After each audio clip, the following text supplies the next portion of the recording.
안녕하세요. 서재 재발견의 아나운서 박여명입니다.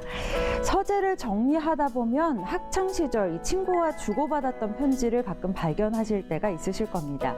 편지는 불과 20년 전까지만 해도 꽤 많은 사람들이 이용하는 통신 수단이었는데요.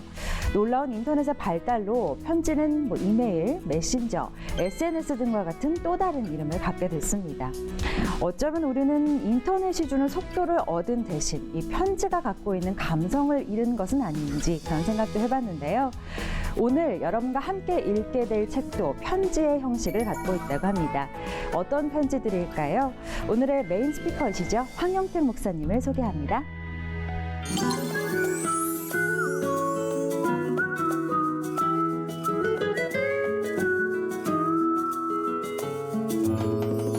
네, 황영택 목사님 나오셨습니다. 어서 오세요. 반갑습니다. 다시 뵙네요. 네, 목사님 또 지난번에 아주 재미있게 또 책을 풀어주셨는데 아, 그랬었나요? 또 다시 모시게 됐습니다. 저희가. 고맙습니다. 네, 다시 나와주셔서 너무 감사드리고요. 사실 저희가 오늘 오프닝에서 편지에 대한 이야기를 시작을 해봤는데 사실 저희가 성경에도 보면 편지가 참 많잖아요. 네, 그러게요. 근데 왜 어떤 메시지를 전달할 때 왜 편지의 형식을 가지고 사용을 하게 될까요? 편지라면 조금은 사적인 느낌이 들죠. 사적인 느낌이 든다는 것은 조금 더 정확하게 대상에 대해서 알고 있다는 느낌이 있을 거예요.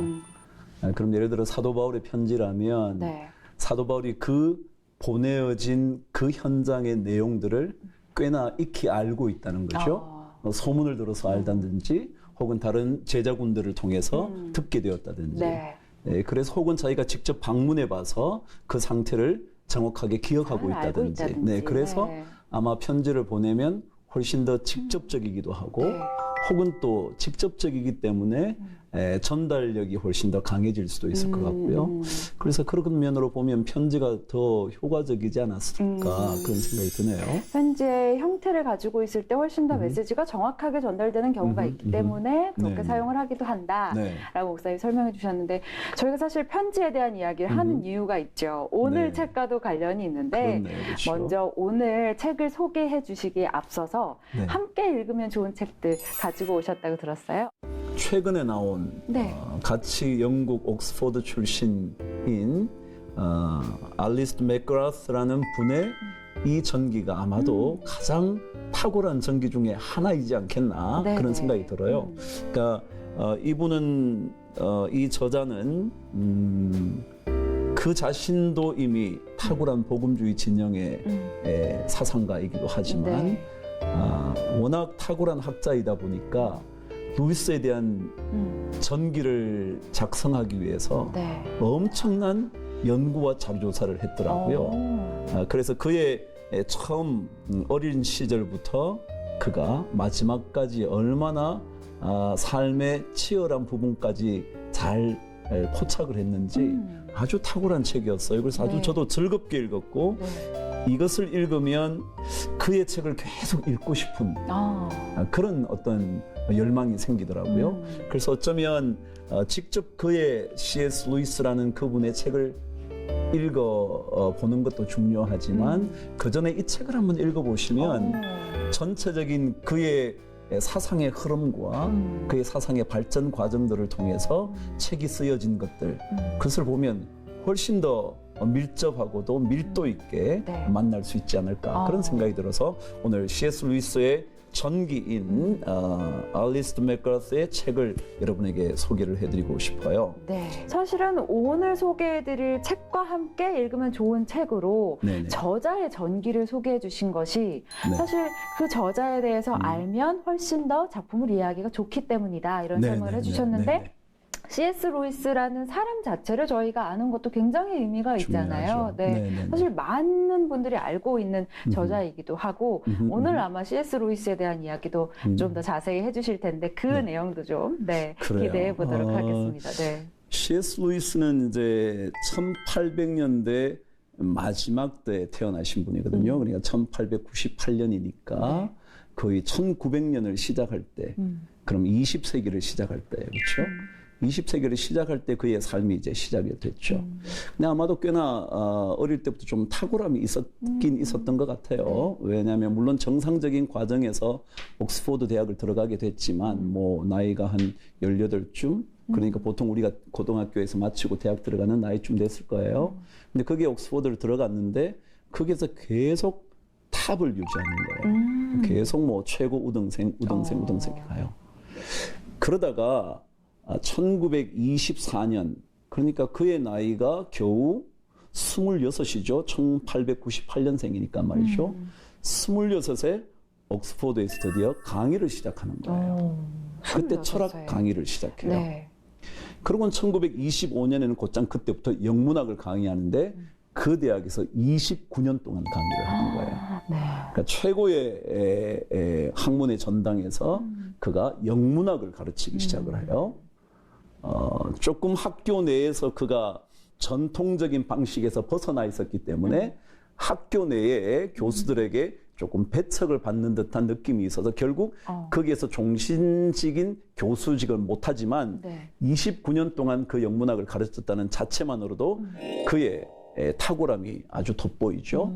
그래서 그가 강의할 때마다 사실은 그 강의가 그냥 폭발적일 정도로 인기라는 말이 좀 어색할까요? 약간 탁월한 강의였다는 것이 증명이 되기 시작하면서 그가 마침내 1954년에 1925년부터 29년 동안은 가르치고 54년에 케임브리지 대학의 정식 종신 영문학 교수가 돼요. 그러니까 중세와 르네상스 영문학을 가르치는. 네. 그러니까 이미 옥스포드와 캠브리지에서 그의 탁월함이 완벽하게 증명이 되었다고 볼 수 있는 거죠. 네네.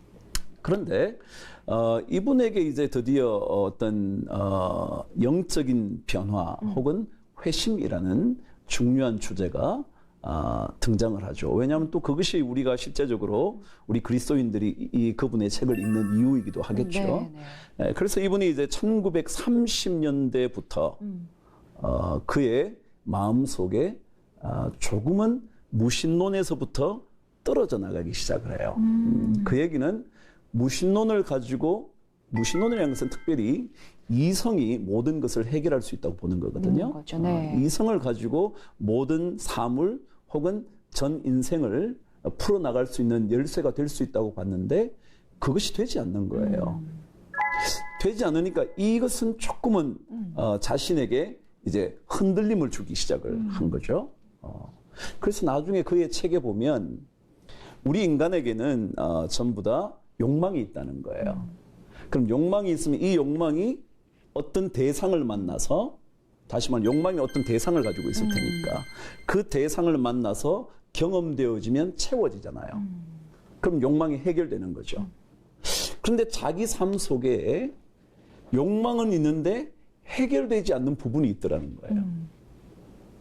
다시 말하면 이 땅에서 그것을 경험할 수 없는 욕망이 있더라는 거죠. 이 욕망은 어떻게 해결해야 될 것인가? 그렇다면 분명히 이 욕망이 해결될 수 있는 또 다른 세계가 있을 거라는 거예요.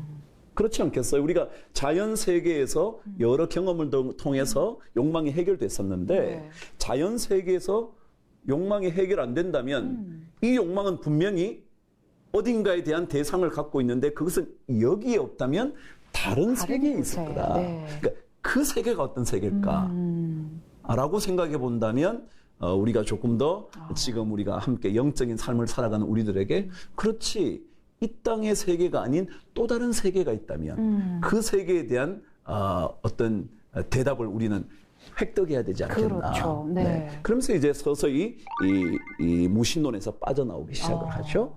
그래서 이제 그가 유신론자가 되기 시작을 하는 겁니다. 이것은 또 다른 세계의 어떤 존재, 그 전체를 다스릴 수 있는 존재가 필요하다고 본 거죠. 그래서 유신론으로 본 거예요. 근데 이 유신론 가지고는 우리는 그리스도인이라고 말할 수 없잖아요. 신이 있다는 것 가지고만 말할 수는 없죠. 그분이 정말 자신의 삶 속에 구원자가 되는 그런 신일런지, 정말 영원한 생명을 보증해 줄 수 있는 신일런지, 그 문제가 해결되지 않으면 범신론이 되겠죠. 뭐 이런 신도 있고 저런 신도 있고 그런 셈이 되겠죠. 그래서 이제 이 범신론이 조금 더 이제 모아지면 우리 유신론이 하나의 신, 유일한 신 그렇게 보는데 그러다가 마침내 1931년에 여러분이 잘 알고 계시는 반지의 제왕을 쓴 톨킨, J.R.R.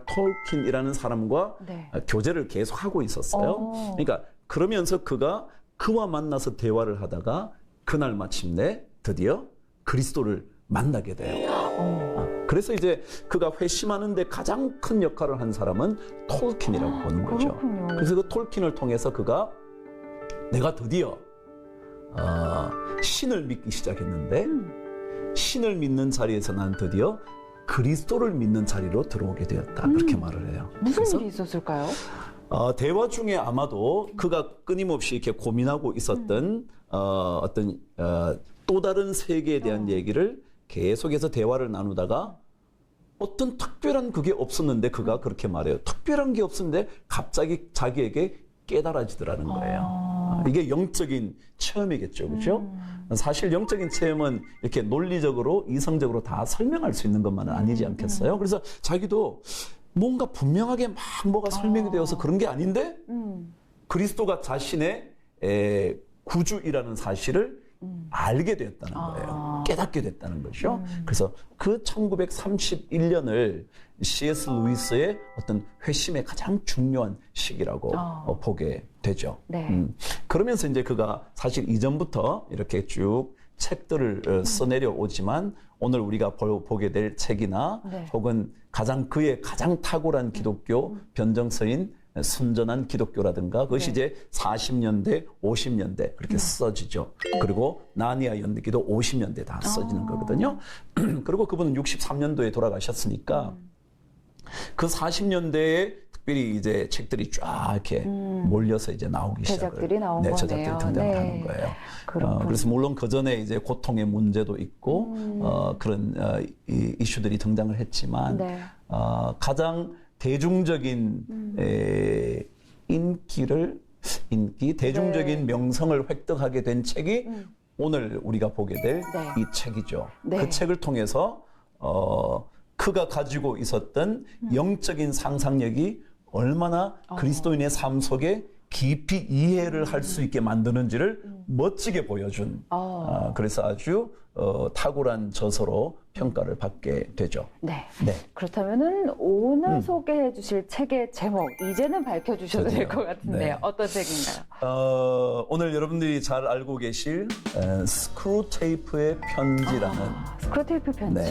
The Screwtape Letters. 그래서 이 편지는 31통의 편지로 이루어져 있잖아요. 마치 하루 한 번씩 우리는 이 편지를 읽으면서 그리스도인의 삶의 방향을 점검해 보아야 할 것이라는 그런 느낌. 마치 우리가 잠언을 읽을 때 우리는 거의 하루에 한 장씩 읽어서 한 달, 또 그 다음 달에 또 1장부터 시작해 또 거의 한 달 이렇게 읽어가는 것처럼 이 편지도 31통의 편지를 통하여 그리스도인들의 삶이 방향은 어떠해야 되는지 실제적인 것은 어떠해야 되는지 위험 요소는 무엇인지 하나님께 더 가까이 갈 수 있는 길은 무엇인지 이런 것들을 하나둘씩 날마다 어쩌면 점검할 수 있도록 만들어주는 책이에요. 자, 그러면 이제 스크루테이프의 편지 좀 구체적으로 내용을 좀 살펴봤으면 좋겠는데.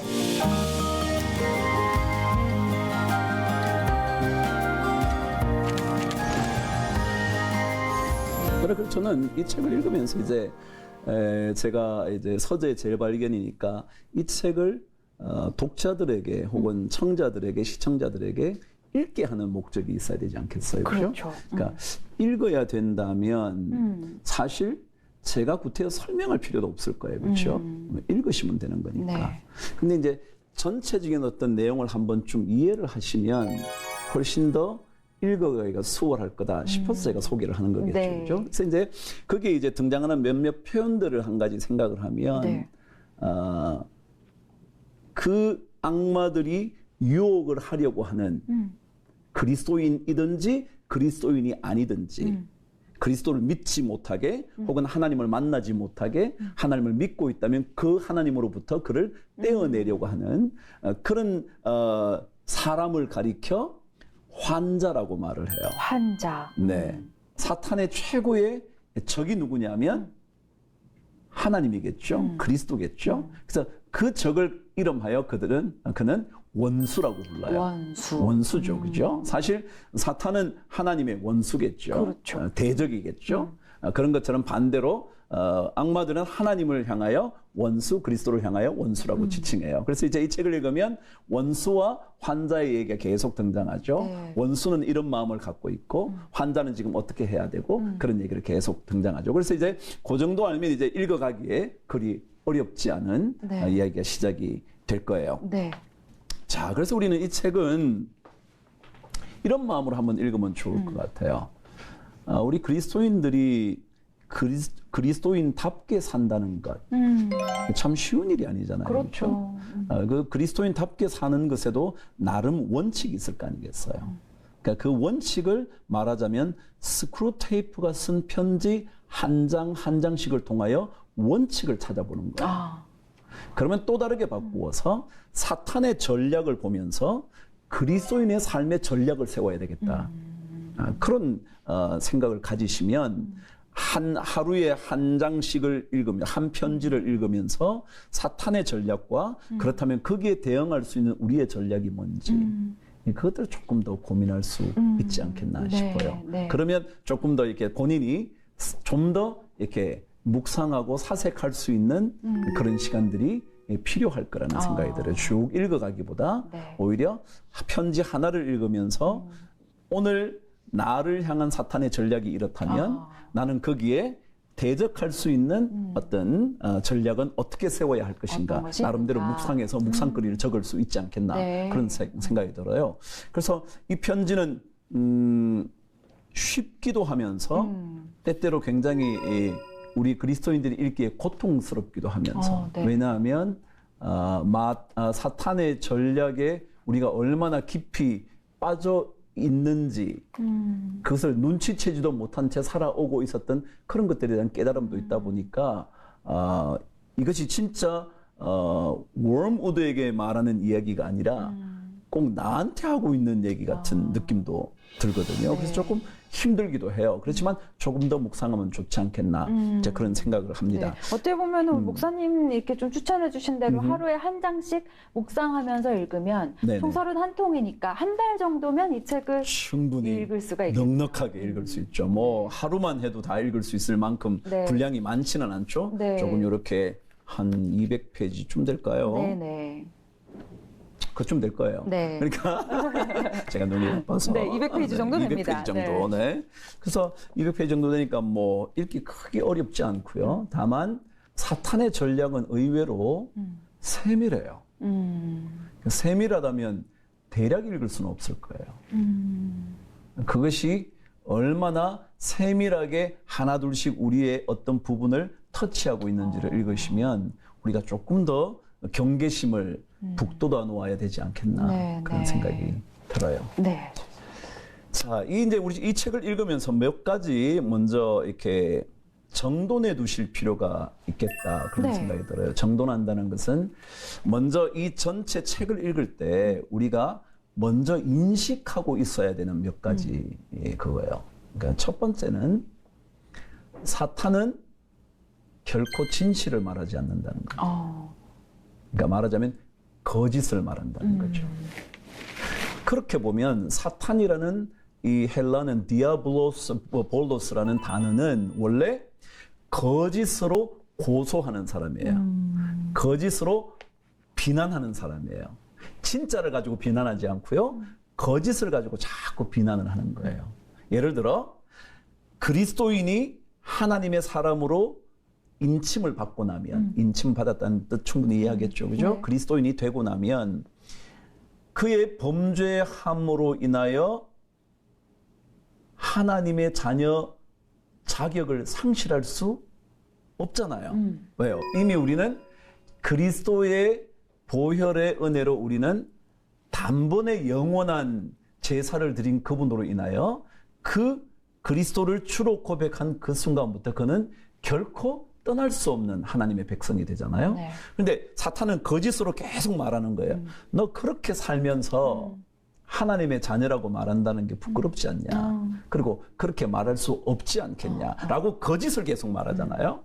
그리고 혹은 이것이 진짜 행복이라고 자꾸 말하는 거예요. 진짜 행복이 아닌데. 아닌 것을. 그렇죠. 네. 사탄은 계속 거짓을 말하는 거니까 가짜 행복인데 이게 진짜 진짜처럼 행복이다. 말하는 거예요. 즐거움이 쾌락인데 진짜 기쁨인 것처럼 계속 유혹하는 거야. 너 이거 가지면 진짜 너 기쁨을 얻을 수 있을 거야. 근데 그게 진짜 기쁨이 아니라 그것으로 인하여 파멸의 길로 가는 기쁨인데도 그렇게 계속 말하는 거예요. 그래서 첫 번째는 여기에 등장하는 사탄의 이야기는 전부 다 뭐라는 거예요? 거짓이라는 거예요. 그러니까 그의 말을 들으면 뒤집어서 생각하시면 그러네요. 하나님께서 우리에게 원하시는 삶을 발견하게 될 수 있겠다 그거죠. 그래서 이 사실을 가장 먼저 이해를 해야 될 네. 거예요. 제가 이 책의 105페이지를 제가 한번 넘겨서 네. 제가 한번 읽어드릴게요. 제일 마지막에 게다가 그 인간이 행복해야 할 이유가 도대체 뭐가 있단 말이야. 이게 사탄의 마음이에요. 이게 스크루테이프가 얘기하는 거예요. 야, 생각해봐. 우리가 왜 그들에게 행복을 줘야 되는 거지? 말도 안 돼. 그리고 왜 인간이 행복해야 되는 거야? 안 돼. 행복하면 안 돼. 그런데 그 사탄은 끊임없이 행복인 것처럼 말하는 거예요. 이게 가짜죠, 그죠? 속이고 있는 거죠, 지금. 그러니까 그런 점에서 제일 먼저 인식은 사탄은 거짓으로 우리에게 미끼를 던지는 존재지 절대로 진실을, 진짜 행복을, 진짜 기쁨과 평안을 우리에게 줄 리가 없다. 그래서 사탄은 우리에게 절대 행복해지기를 원하지 않는 거예요. 자, 두 번째 꼭 기억하셔야 되는 것은요. 하나님의 형상을 가지고 있지만 우리 인간이 정말 연약한 존재라는 사실을 인식해야 한다는 거예요. 그럼 연약한 존재라는 것은 결국 누군가의 뭐가 필요하다는 거예요? 도움이 필요하다는 거예요. 도움과 은혜의 어떤 손길이 필요하다는 거예요. 그걸 꼭 기억해야 되는데 사탄은 그래서 대신 뭘 주냐면 야, 네가 괜찮지 않냐? 네가 괜찮은 존재인데 왜 그래? 네가 뭐든지 할 수 있잖아. 그리고 자꾸 그들에게 자신의 능력을 신뢰하게 만들어요. 자만하게 만드는 거예요. 그렇죠. 그게 자만이잖아요. 교만이고. 그래서 그렇게 끊임없이 만들어가면서 내가 이 정도면 됐는데 왜 그래? 그렇죠? 내가 이 정도라면 누구보다도 괜찮은 인생을 살고 있는데 뭘 그래? 라고 끊임없이 자기 자신을 의지하게 만들어요. 그런데 이 책에서 제가 말했죠. 이 책을 읽을 때는 우리 인간은 정말 연약한 존재라는 것. 사실은 사탄은 그걸 알까요, 모를까요? 알고 있겠죠. 알죠. 우리가 얼마나 연약한 존재인지 알고 있는 거예요. 알고 있으면서 거짓으로 너는 연약한 존재가 아니야. 너 얼마나 탁월한 존재인데 너 그래. 네가 하면 되잖아. 근데 그가 솔직히 고백하는 게 있어요. 제가 한번 페이지 86페이지의 것을 제가 한번 읽어볼게요. 네. 우리 인간은 흥미로운 욕망이나 야망이 자극된 것이 아닌데도 일단 우연이라도 발을 디디고 나면 도저히 빠져나오기 힘든 그 길고도 어둑한 몽상의 미로에서 헤매다가 인생을 낭비한다.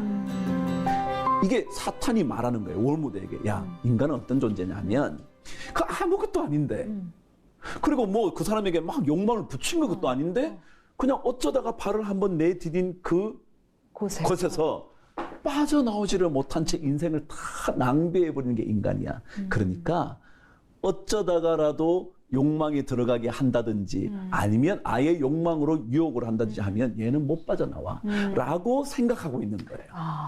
그런데도 끊임없이 뭐라 그런다고요? 아니야. 네가 잘할 수 있는데 네 인생 너 건데. 조금 이따 이제 보게 될 거예요. 사탄의 전략 중에 하나는 모든 것이 내 것이라고 생각하게 만드는 거예요. 내 삶도 내 것, 내 모든 것을 행할 수 있는 힘도 나에게서 나오는 것. 그래서 끊임없이 그렇게 만들어서 마침내 자기가 아무것도 아니라는 존재 때문에 완전히 나락에 떨어져서 결코 빠져나오지 못하게 하는 게 사탄의 전략이라는 거죠. 그래서 이 두 가지 사실을 두 가지지만 꽤 많이 말했죠. 사탄은 거짓이고 우리 인간을 하찮은 존재로 보지만 보고. 하나님은 반대로 이제 그렇죠. 똑같은 선상에서 하나님은 우리를 존귀한 존재로 보셔서 영광스럽게 하시려고 하시는 그 마음을 가지고 계시다는 걸 기억하시고 네. 두 번째는 우리가 연약한 존재이기 때문에 절대 자만하면서 자신의 삶을 자신이 이끌어 가려고 해서는 안 사탄의 전략에 결코 승리할 수 없다는 것. 요걸 가지고 이제 네. 우리가 책을 하나 둘씩 읽어가 보도록 하겠습니다. 네. 자, 제가 만일 이 책 전체에서 가장 중요한 사탄의 전략이 뭐냐고 묻는다면, 자, 여러분에게 한번 묻는다면, 이 책과 관계없이 그냥 여러분 생각에 가장 중요하게 여러분을 하나님으로부터 떼낼 수 있는 방법을 혹시 여러분에게 한번 물어본다면 여러분은 어떻게 대답을 하실 수 있을 것 같으세요? 사탄의 가장 중요한 전략. 네. 네. 혹시 뭐 그냥 혹시 그냥 생각나는 대로 어떤 것들이 우리로 하여금 하나님을 가장 떨어뜨릴 수 있는 하나님과 어로부터 떨어뜨릴 수 있는 가장 효과적인 방법. 효과적인 방법이 뭘까? 혹시 그냥 생각나는 대로 한번 어떤 것이든지 괜찮아요. 전 자기 만족?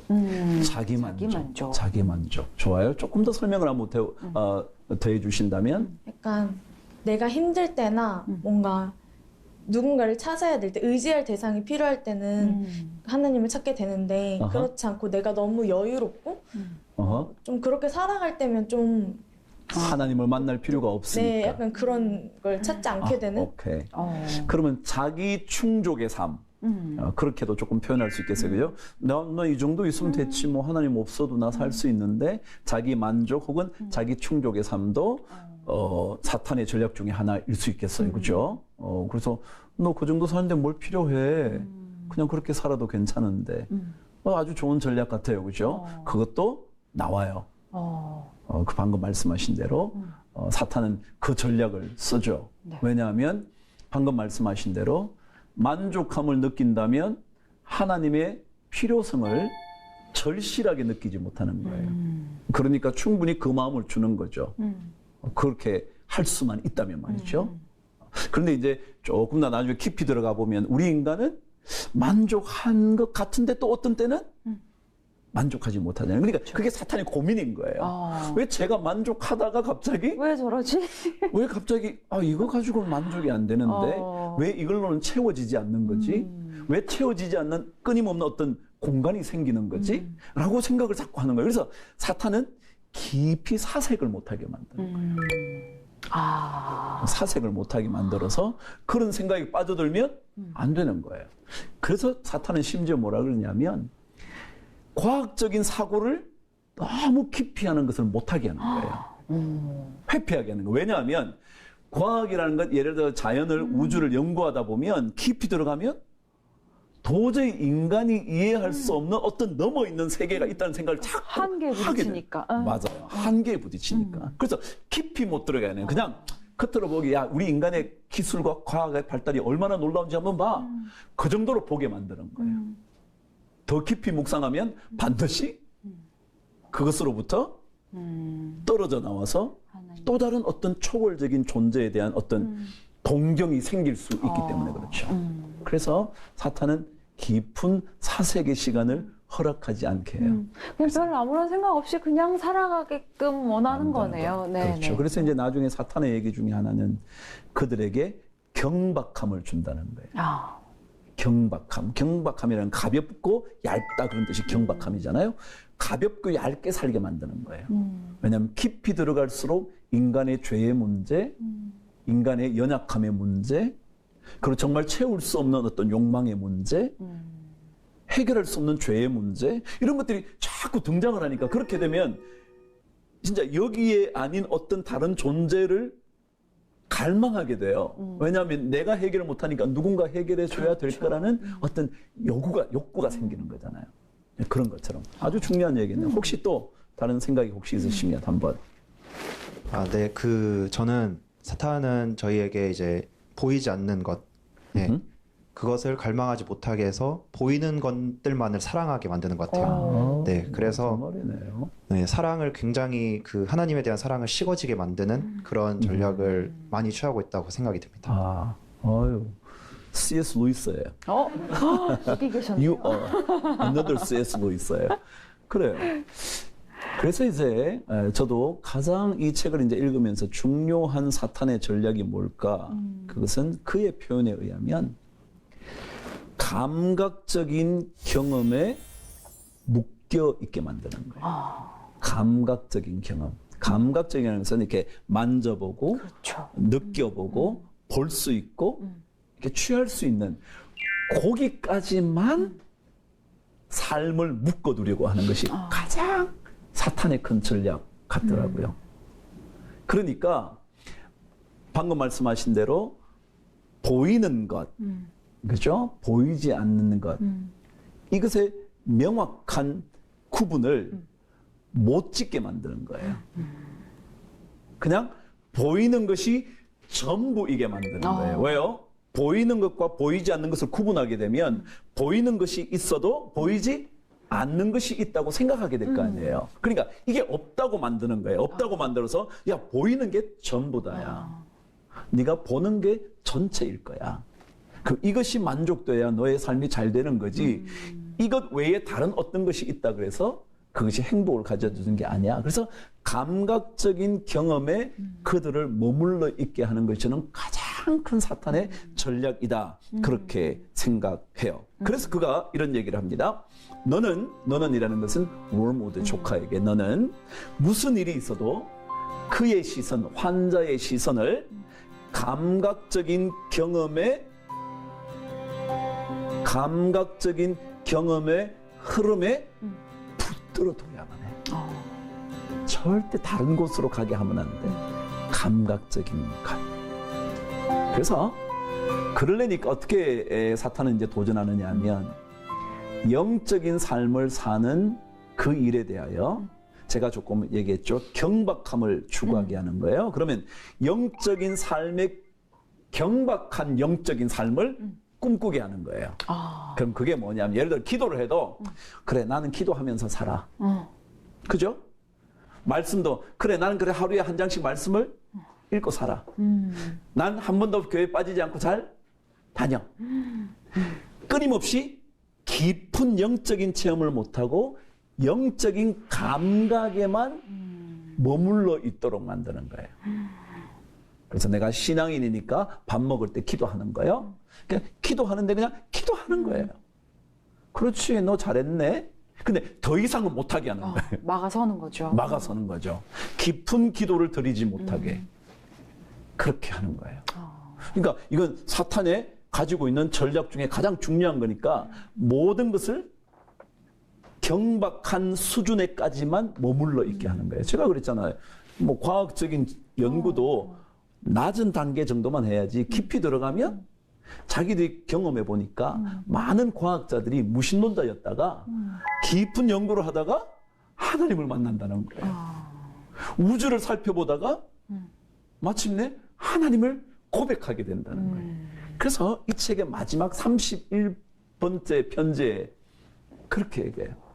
자기들이 실패했다는 거예요. 마침내 내가 아무리 환자를 끌어올려고 해도 안 되더라는 거예요. 그러면서 그렇게 된 환자들의 마지막 고백이 내가 하나님을 만났어가 아니라 그래 하나님이 계셨어. 원래 있잖아요 하나님 우리 안에 그죠? 모든 인간의 하나님의 숨을 불어넣어서 그 속에 하나님이 계시잖아요. 근데 그걸 우리가 몰랐잖아요. 근데 이렇게 삶을 살아가면 갈수록 깊이를 추구하면 마침내 그래 바로 그분이었어.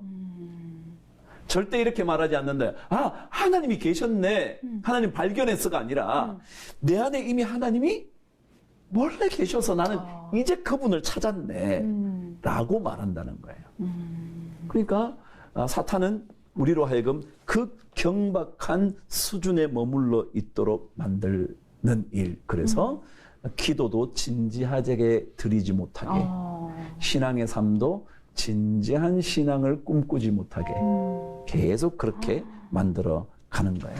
이게 참 치밀하다라는 생각이 드는 게 아예 하나님을 믿지 못하게 하는 게 아니라 경박하게 믿게 만드는 믿게 거. 만들어서 마치 내가 믿음 생활을 잘하고 있다고 믿게 만드는 착각하게 거잖아요. 만드는 거죠. 그 착각 속에 빠진 채 생을 살아가게끔 만드는 거니까 맞아요, 그렇죠. 정말 치밀한 전략이네요. 그렇죠. 그래서 사실은 사탄은 적절한 대응을 하기 위해서 얼마나 노력을 하겠어요. 그죠? 그리스도인들의 삶에 대하여 자기도 적절하게 반응을 해야 되는데 잘못 반응하면 튕겨 나갈 테고 그렇죠. 또 잘못 반응하면 아예 관심도 안 가질 테고 그러니까 관심을 가질 듯 하게 만들어서 그러나 더 이상은 안 못 들어가도록 들어가게. 언제나 그걸 위해서 몸부림치고 있는 게 사탄이라는 거죠. 네. 그래서 이제 우리 조금 전에 말씀하신 것처럼 보이지 않는 것, 보이는 것. 그래서 사탄의 전략은 영원에 대한 것 터치하지 못하도록 만드는 거예요.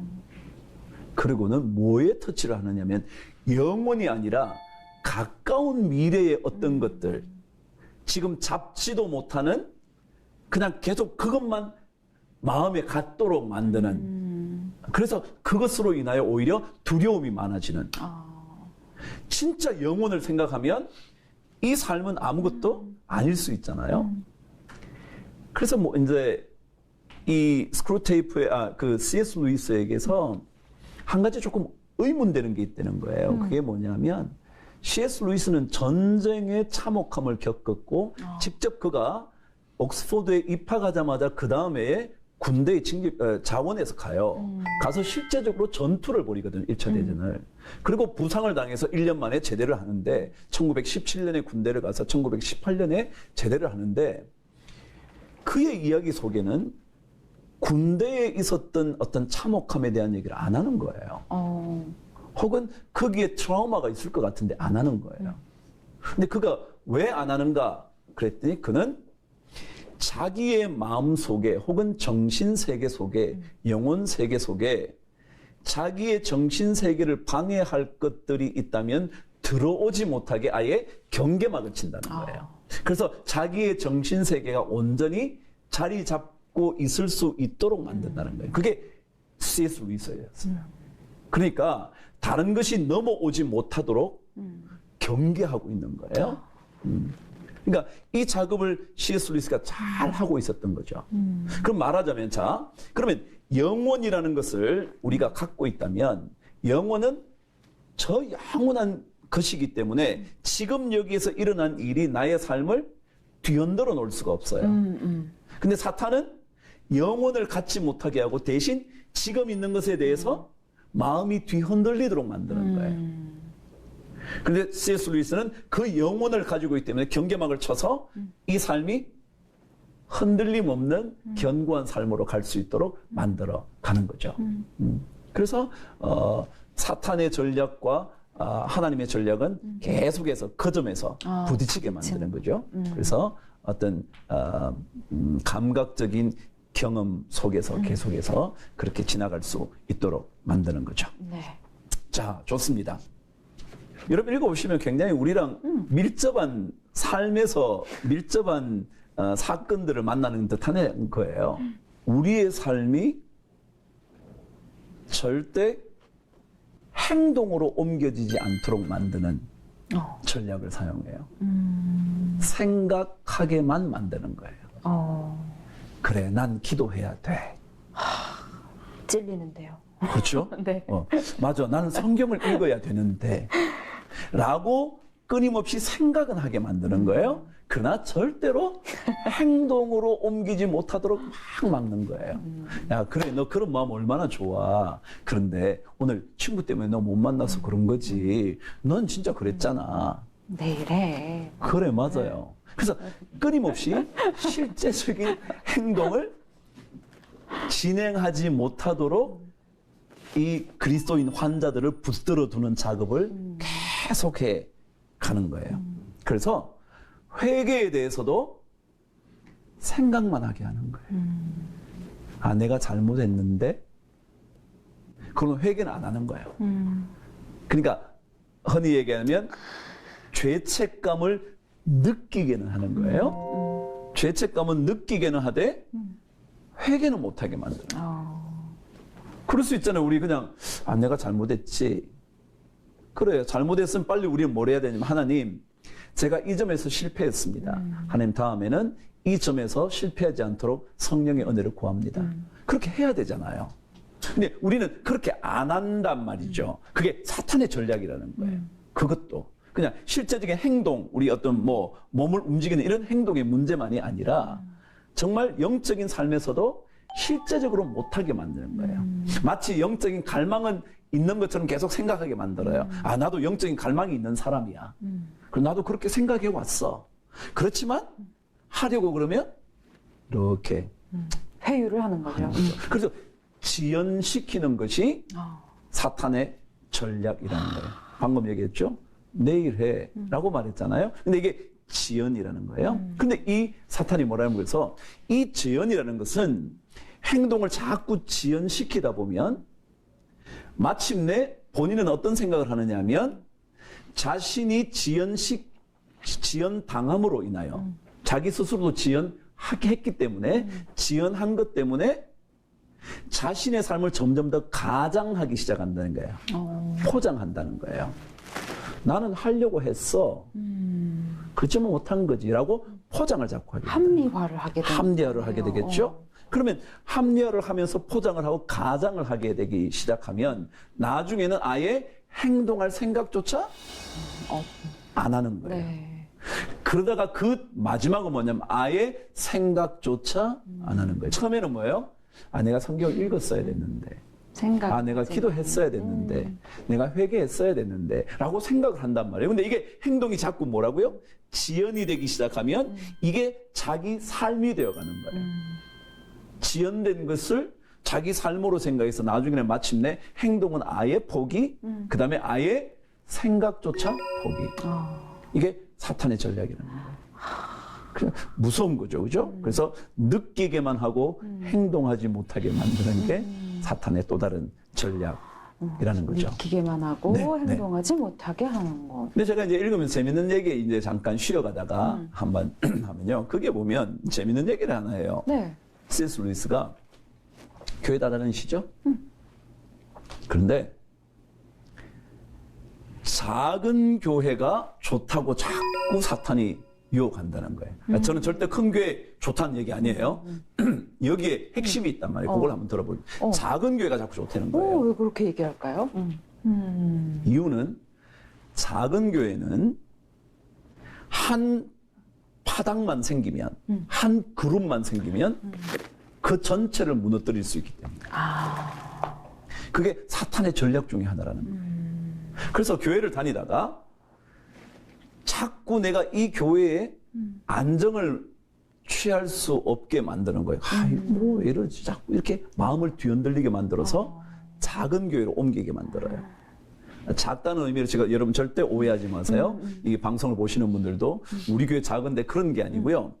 이게 중요하다는 거예요. 사탄은 뭘 하려고 하느냐면 그곳에서 몇몇 사람들이 팔을 만들기 시작하면 그러면 그것으로 충분히 한 교회를 무너뜨릴 수 있게 되는 전략을 짜고 있는 거예요. 쉽게 무너뜨릴 수 있기 때문에 작은 교회를 강조하는 자꾸 가라는 네. 거예요. 자꾸 가라는 거예요. 그래서 마치 이것은 그래서 작은 교회 얘기가 아니고요. 교회 안에서 파당의 당파의 문제라는 거예요. 그래서 마치 나는 게바파야, 나는 아볼로파야, 나는 바울파야 라고 말하면서 교회가 뒤흔들렸던 것처럼 자꾸 파를 만들게 하는 거예요. 그게 사탄의 또한 다른 전략이라는 거예요. 그러면서 그렇게 하다 보니까 어떤 문제를 생기냐면 자 가가지고 이제 보는 거예요. 교회를 보는 거예요. 저 교회가 어떻지? 어떻지? 그래서 그리스도인들로 하여금 교회에 대한 평가자가 되게 만들려는 거예요. 평가하도록. 자기가 신앙의 삶을 고치시켜가는 곳으로 만드는 것이 아니라 평가하게 계속 만드는 거예요. 그래서 저기는 어때, 저기는 어때 그렇게 만들면서 자신의 신앙적인 훈련을 쌓아가지 못하도록 평가자로 만드는 것이 사탄의 또한 전략이라는 거예요. 이 그래서 혹시 교회는 어떻고 저 사람은 어떻고 이 사람 그렇죠. 신앙은 어떻고 맞아요.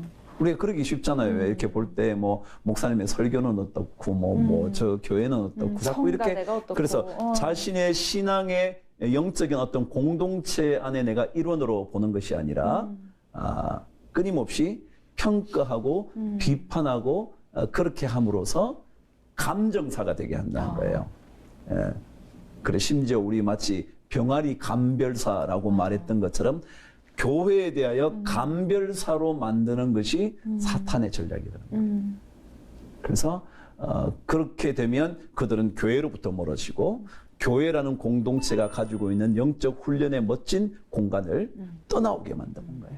그래서 그 훈련에 접어들지 못함으로 신앙에서 다시 말해 하나님에게서 멀어지도록 만드는 것이 또한 사탄의 전략이다. 여기 교회 얘기가 조금 나오니까 제가 말씀을 드렸어요. 사탄이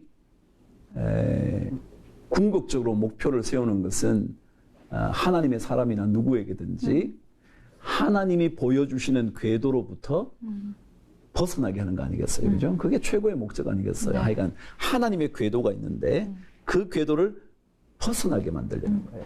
자, 이 벗어나게 만드는 일에 엄청난 역할을 할 수 있다고 보는 것 하나가 조금 전에 우리 얘기했던 자기 만족 혹은 내가 내 삶의 주인이라는 것. 이 의식을 계속 갖게 만든다는 거예요. 그럼 이게 무슨 의미냐는 거예요. 내가 주인이라는 것은 어떤 의미냐면 내가 주인이라는 것은 내 것이 있다는 거 의미잖아요. 그렇죠? 내 것이 있는데 혹시 누가 내 것을 건드리면 참을 수 있을까요? 없을까요? 없죠. 없어요. 그러니까 사탄은 모든 것을 자기 것인데 누군가 이것을 터치하면 누군가 개입하면 그걸 못 견디게 만드는 거거든요. 그게 사탄의 전략이라는 거예요. 하나님께서 결코 이 모든 것이 자기의 것이 아니라고 하나님은 말씀하시는데 사탄은 계속 너 거야. 내가 이만큼 읽었잖아. 네가 이만큼 만들어 왔잖아. 네가 자식을 이렇게 키워왔잖아. 네가 헌신해서 왔잖아. 그건 너 거야. 그래서 만일 다른 어떤 것이 그 자신이 일구어 놓은 것에 손을 대기 시작하면 못 견디게 만드는 거예요. 그래서 분노하게 만드는 거예요. 그래서 어떤 내 것을 요구하는 요구가 있다면 절대 참을 수 없게 만들어서 자신이 끊임없이 주인임을 강조하게 만드는 거예요. 그렇다면 어떤 의미냐면 하나님은 결국 우리의 삶에 개입하시기를 원하시잖아요.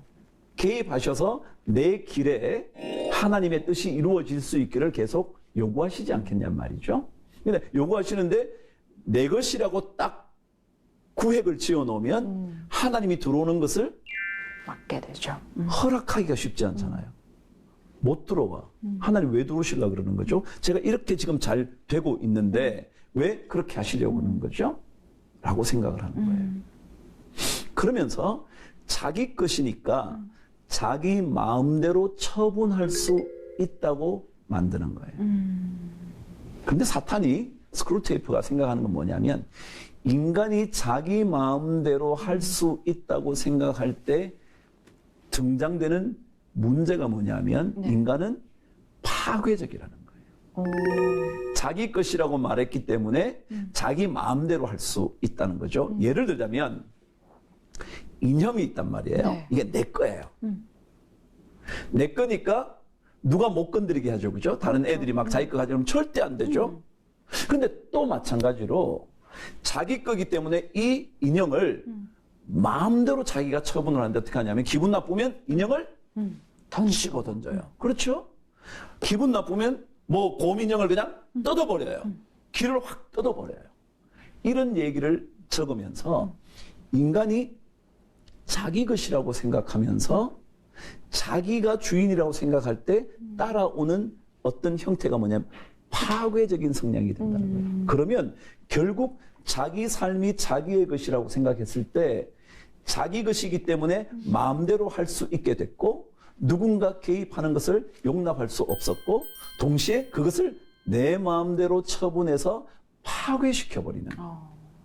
사탄은 결국 우리 인생이 망하는 걸 원할까요? 잘 되는 것을 원할까요? 이미 얘기했잖아요. 망하기를 원하거든요. 자식의 인생을 망하게 하기를 원할까요? 자식을 잘 되게 하기를 원합니다. 그러니까 이 자식이 내 거라고 생각하게 만들어서 이 자식의 인생을 파괴시키려고 끊임없이. 그래서 이렇게 말하는 거예요. 하나님은 우리 모든 삶의 구조를 유기체로 만들어 놨다는 거예요.